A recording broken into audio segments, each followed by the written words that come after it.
تیشکە قورئانیەکان نووسینی مامۆستا محەممەد فەتحوڵڵا گولەن.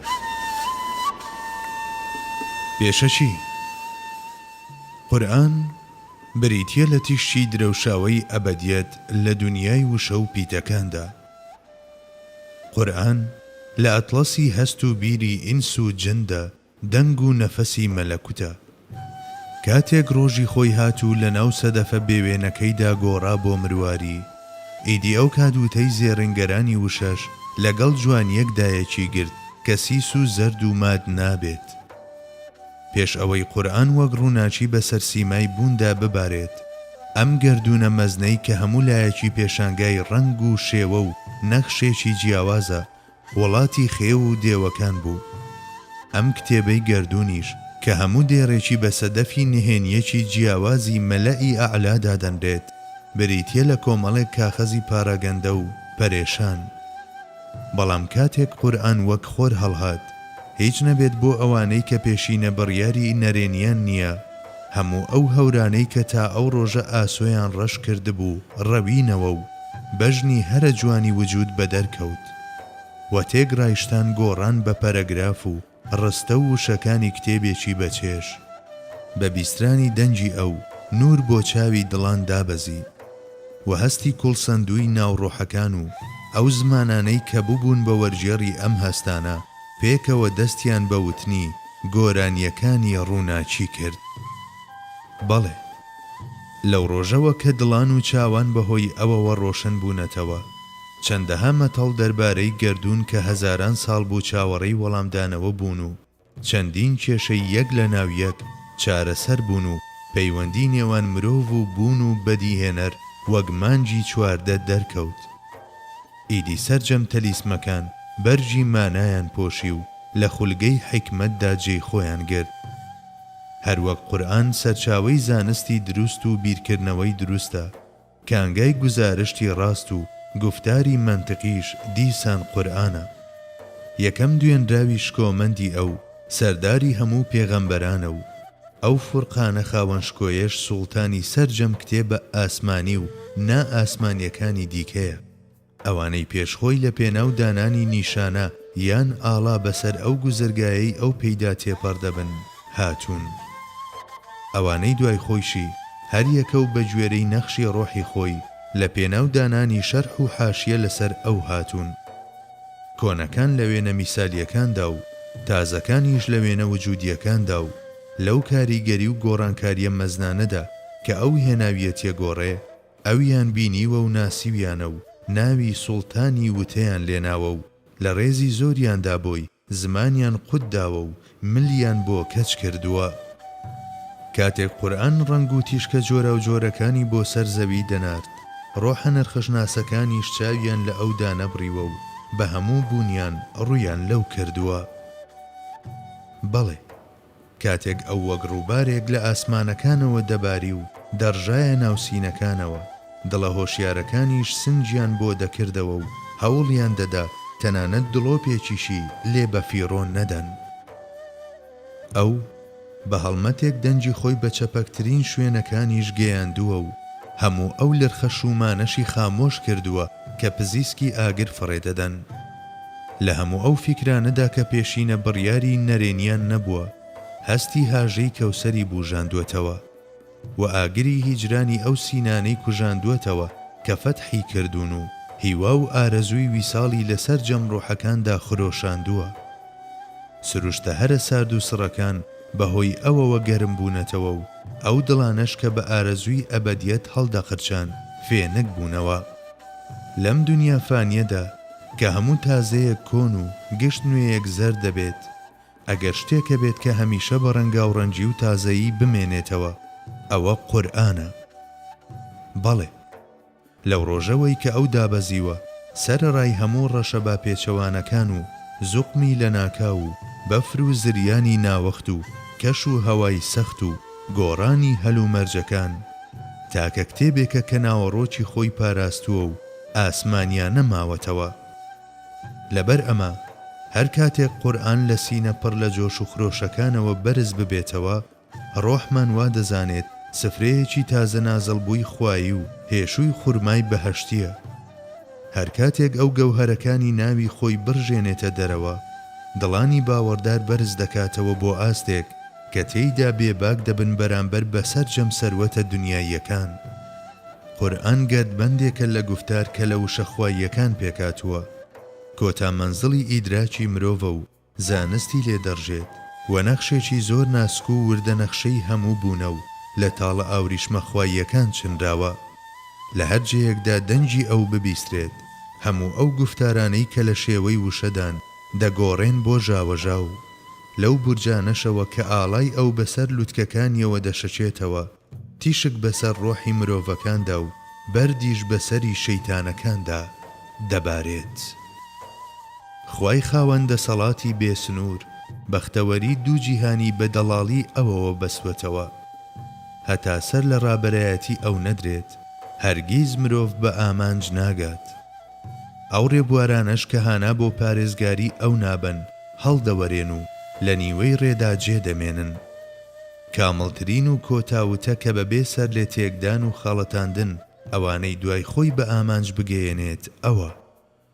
هەر ئەوە کە وتنی هاوشێوەی مەحاڵە لە کاتێکدا کە بەو پەڕی ئاسانی لەلایەن هەموانەوە و لە هەموو کاتێکدا تیلاوەت دەکرێت، ئەوانەی هاوڕێ لەگەڵ قوڵیە تایبەتەکەی خۆیدا هەستی پێدەکەن، هەموو ئەو شتانە دەبیستن کە پێویستە بیبیستن.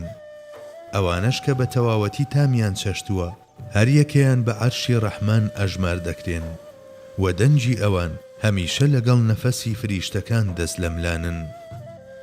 هەتا ئەو کاتەی قورئان سەرزەوی شەرەفمەند کرد، هەموو پێغەمبەرێکی پێشخۆی چراکەی کە سەردەمی خۆی پێڕۆشن کردوێتەوە بەسەر چاوەڕووناکەکەی ئەو داگیرساندووە و بیابانە وەحشەتناکەکانی چواردەوری بەهۆی چەند دڵۆپێکی ئەوەوە کردووە بە بەهەشت.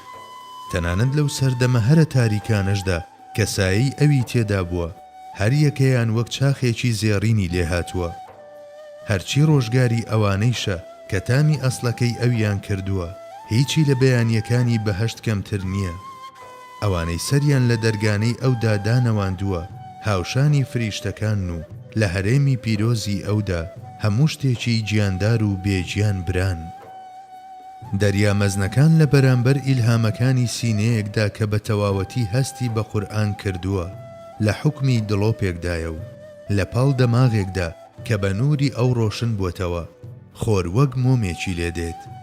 نەفەسی هەست پێکراوی ئەو لە دڵەکانماندا گیانی گیانەکانمانە و بەهۆی ئەو نورەیشەوە کە خستوێتیە سەر ڕوخساری شتان، هەموو بوون بەڵگەن لەسەر خاوەنیان. تەنانەت چەپەکترینی ئەو جێیانەش کە دەنجی ئەویان پێدەگات، وەک ئەوەی دەنجی سوورەکەی حەزرەتی ئیسرافیلیان بیست بێت، لە پڕێکدا زیندوو دەبنەوە. ئەو دڵانەش کە شێوە تایبەتەکەی خۆی دەبیستن، وەک ئەوەی نەغمەیان لە حەزرەتی جبریلەوە بیست بێت، گڕوتینیان دێتە بەر. چونکە ئەم کتێبە هذا بصائر للناس وهدى ورحمة لقوم يوقنون. بەڵێ، سەبارەت بە کەسانێک کە مەلەکە مرۆییەکانیان نەمرد بێت، ڕەحمەتێکی تەواو و سەرچاوەی حیکمەتە.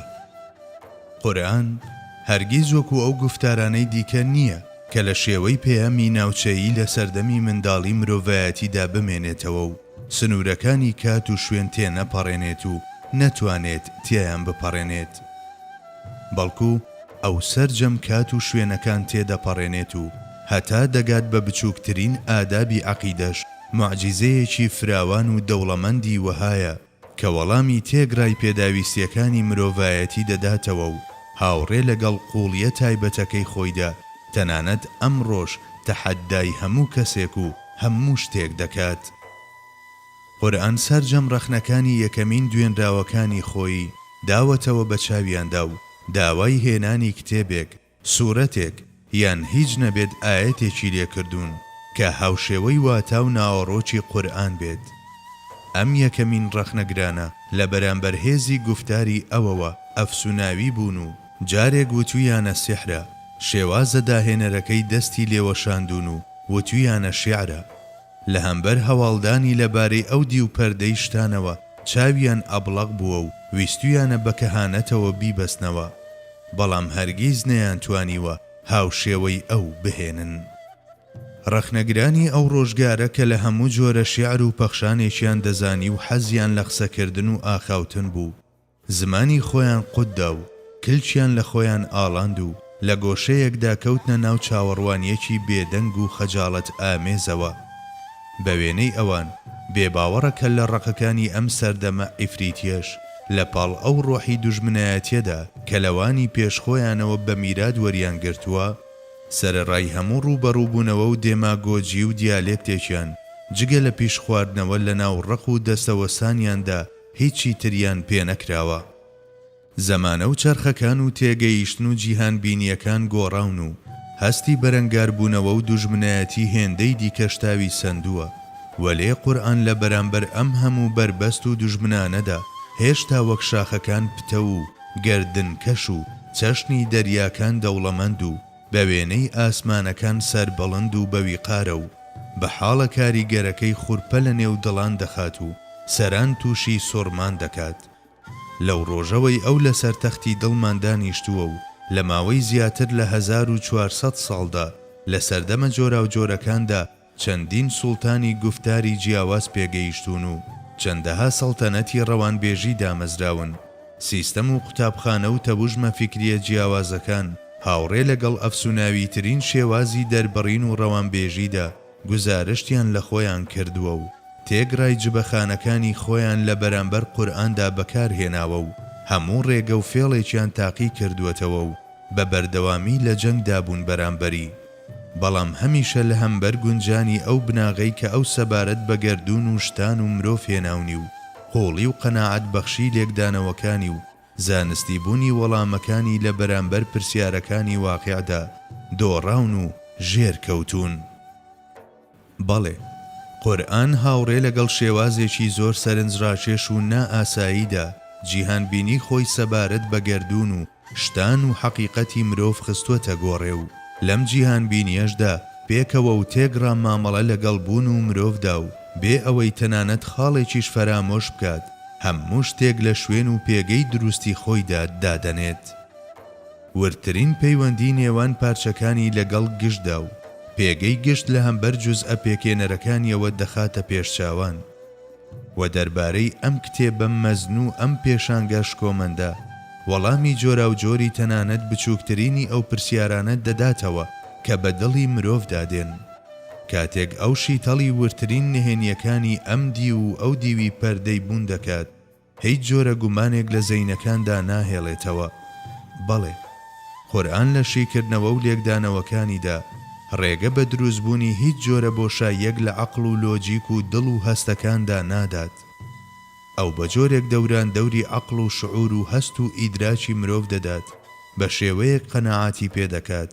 مرۆڤ لە بەرامبەر ئەم کاریگەریە بەهێزەیەوە وەک ئەو ڕێبوارانەی ڕێگەی خوا کە بازنەی سیفەتەکانیان تێپەڕاندووە و بەڕووی حەزرەتی زاتدا کراونەتەوە، لە حەیرەتەوە بۆ دەهشەت و لە دەهشەتەوە بۆ قەلەق دەڕۆن و هاوڕێ لەگەڵ خەشیەتدا پشتیان دەچەمێتەوە و لە بەردەم خۆیانەوە دەڵێن: لو كان البحر مدادا لكلمات ربي لنفد البحر قبل أن تنفد كلمات ربي. قورئان کلیلی زێڕینی ئەم گەنجینە نەبراوانەی وشەیە و ئیمانیش دیش یان پەڕلەکانی ئەم کلیلە ڕاز ئامێزەیە.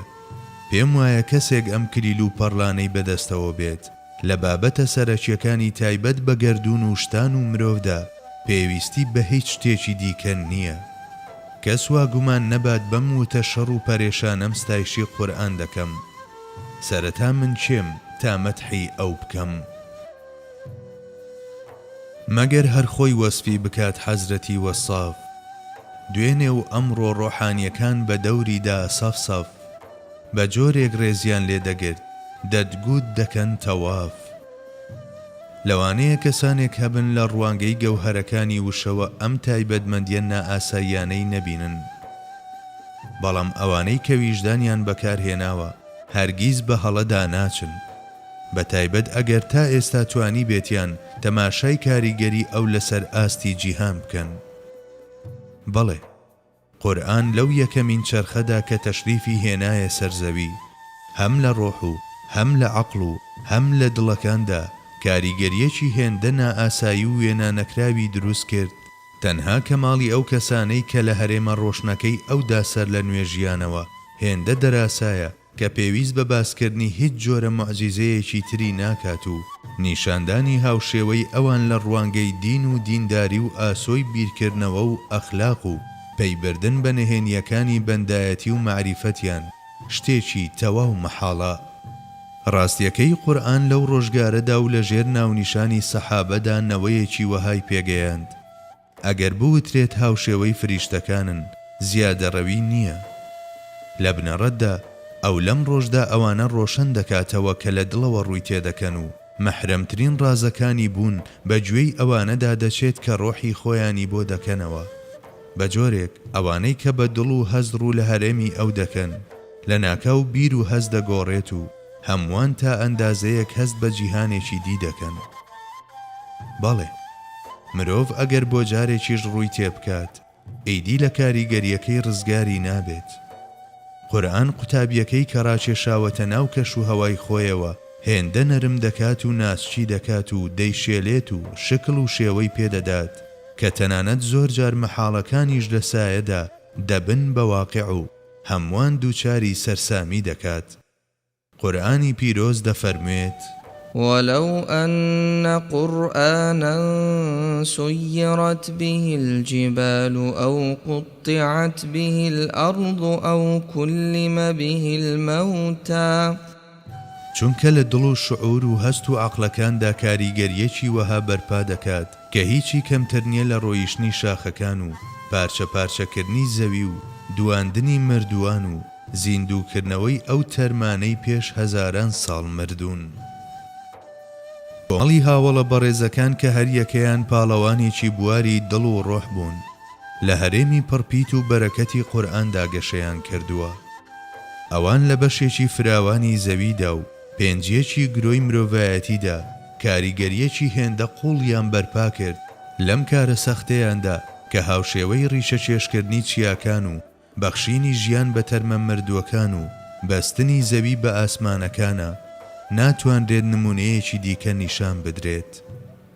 ئەم کەسانەی کە دڵیان بە قورئان بەخشیوە و بە دیسیپلینە ئاسمانیەکانی ئەو هەڵشێردراون و شێوەیان وەرگرتووە ڕاستتر بڵین لەسەر ئاستی ڕۆح و مانا بوون بە قورئانی بەهۆی ئەو فورقانەوە شتە مەحاڵەکانیان کردووە بە واقع و ڕێگای هەمیشەییان لەسەر ڕوحە مردووەکان کردووەتەوە شێوەی زەویان گۆڕیوە چێژی جیهانی غەیبیان بەخشیوە بە هەر کۆمەڵگەیەک کە تەماسیان لەگەڵی ساز کردبێت زنجیری ملی بیرکردنەوەکانیان شکاندووە زنجیری سەردەم و زارەکانیان لابردووە دیسانەوە ئادەمی زادیان خستووەتە سەر ئەو تەختەی کە خوای گەورە لە ڕوانگەی پێگە ناوازەکەیەوە لە ناوبوونەوەراندا داینیشاندووە شانوشکۆی لە دەستدراویان بۆ گەڕاندووەتەوە سەر لە نوێ لێکدانەوەیان بۆ گەردوون و شتان و مرۆڤ کردووە.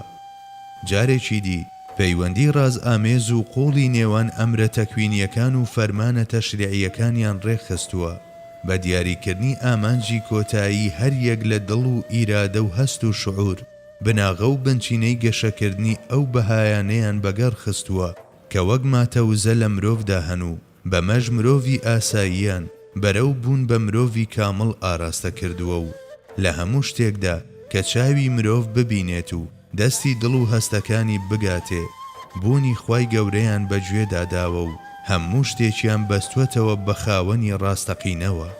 ئیماندار ئەگەر بەم ئەندازەیە چاو و دڵی کراوە بێت و هەست و ڕۆحی بێدار بن زیهن و بیریشی وابەستەی خوا بن مانای وایە لەسەر جەم خەسڵەتەکانی تایبەت بە جیسمانیەت دوور کەوتوێتەوە و بە جۆرێکی جیاوازتر هەست بە ژیان دەکات و چاوی بەڕووی ئەو دی و جیهانی ئەو دی و سنووری هەستەکاندا کراوەتەوە.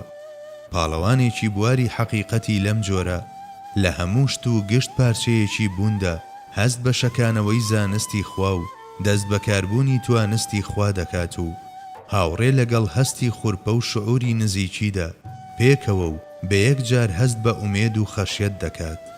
سەرەڕایبوونی لەم دنیایەدا بە کۆتا خاڵەکانی ئەو دنیا دەگات کاتێک کە ناسە هەڵدەمژێت ئومێد و هیوای هەیە، کاتێکیش دەیداتەوە و ترس و خەشیەت هاوڕێیەتی هەمیشە لەناو ئەو سنوور و چوارچێوەدا دەگەڕێت کە قورئان نەخشەی بۆ کێشاوە، دەگەڕێت و ژیانی هەمیشە ڕەنجی هاودەمی پێوەیە.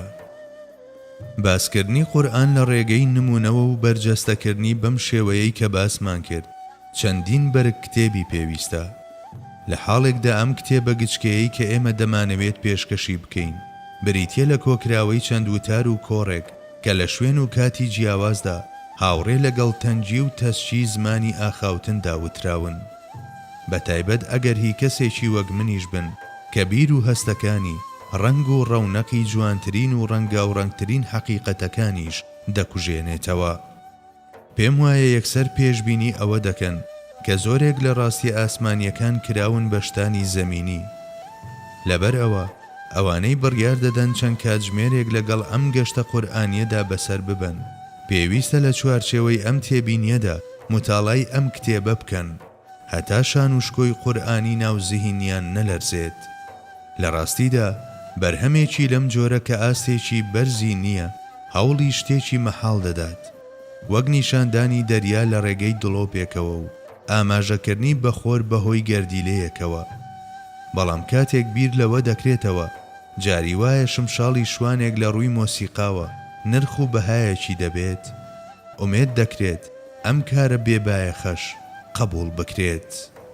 ربنا آتنا من لدنك رحمة وهيئ لنا من أمرنا رشدا وصلى الله على سيدنا المقتدى وأصحابه ذوي القدر والتقى.